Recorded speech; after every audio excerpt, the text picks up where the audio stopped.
Kepolisian telah selesai memeriksa ex-Menteri Komunikasi dan Informatika Menkominfo Budi Aris Setiadi sebagai saksi kasus judi online di Barreskrim Polri Jakarta Selatan pada Kamis 19 Desember 2024. Kini penanganan kasus dugaan suap di balik bisnis backing situs judi online yang melibatkan Oknum Komdiji naik ke tahap penyidikan.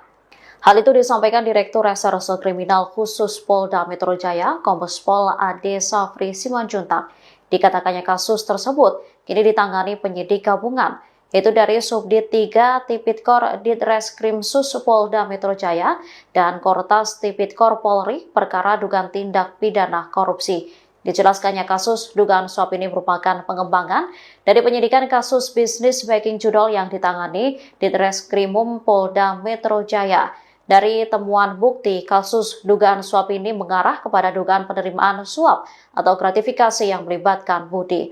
Budi sendiri telah dimintai keterangan selama beberapa jam. Dalam pemeriksaan ini penyidik mengajukan 18 pertanyaan, namun Ade enggan mengungkap materi apa saja yang diajukan ke Budi. Sementara Budi mengaku membantu kepolisian dalam mengungkap kasus judol yang memberikan keterangan yang diperlukan oleh penyidik. Download Tribun X sekarang. Menghadirkan lokal menjadi Indonesia.